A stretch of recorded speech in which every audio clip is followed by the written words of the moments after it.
একজন ভদ্রমহিলা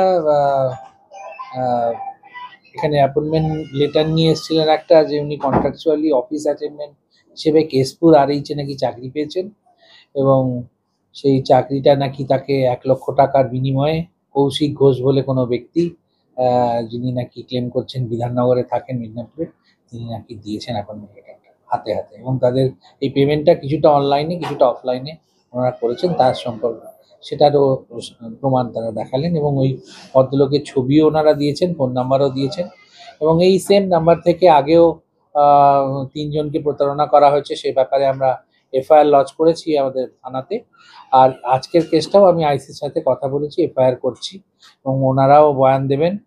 এই এই ভদ্রলোককে খুঁজে বের করা দরকার, এবং এই র্যাকেটটাকে না চিহ্নিত করতে পারলে এরকম অনেক মানুষ কিন্তু প্রতারিত হবে ভবিষ্যতে, সেটা আমরা চাই না, এবং আমাদের ডিপার্টমেন্টের নাম করে এটা হচ্ছে, এটা আমরা সব জায়গাতে জানাচ্ছি।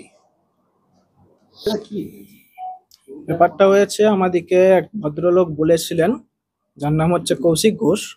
তো উনি বলেছিলেন একটা সরকারি কন্ট্রাকচুয়াল কাজ আছে, তো তার বিনিময়ে এত টাকা দিতে হবে। কাজটা বলেছিলেন অফিস অ্যাটেন্ডেন্স, এরকম কোনো একটা কাজ আছে। তো কাজটা হবে আপনার কেশপুরে, বাড়ির সামনে। তো উনি বলেছিলেন যে এটা হয়ে যাবে, আর তার বিনিময়ে 1,00,000 টাকা দিতে হবে।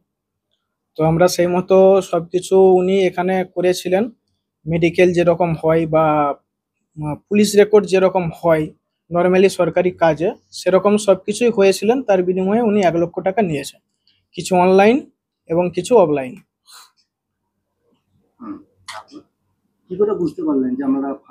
তারপরে যেটা ডাউট লাগলো সেটা হচ্ছে যে অ্যাপয়েন্টমেন্ট লেটার যেটা এসছে, সেটাতে যে সিগনেচার গুলো আছে, সিগনেচার গুলো সম্পূর্ণ অন্যরকম। তো আমরা বর্তমানে আজকেই কেশপুরকে গিয়েছিলাম, কেশপুরে যে এই জিনিসটা দেখলাম, দেখার পর ওনারা বললেন যে এখানকে আসতে, স্বাস্থ্য ভবনকে আসতে। তো স্বাস্থ্য ভবনে এসে এটা সরাসরি বললেন যে এটা সম্পূর্ণ ভুয়ো জিনিস। থানায় এখনো যাওয়া হয়নি, থানায় যাওয়ার পরিকল্পনা আছে আর কি।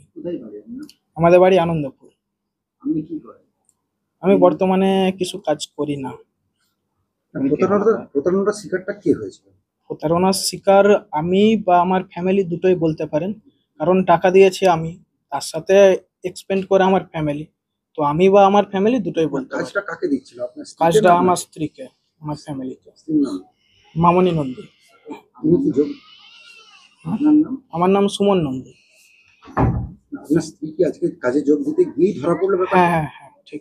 মানে কাজে যোগ দিতে নয়, কাজটার ব্যাপারে জিনিসটা জানতে, যে জিনিসটা বোঝা গেল যে অ্যাকচুয়ালি কাজটা কি আদতেও আছে কি নেই। কি কাজ দেবে কিছু বলেছিল অফিস অ্যাটেন্ডেন্স কাজ, কিছু অফিসিয়াল ভাবে কাজ।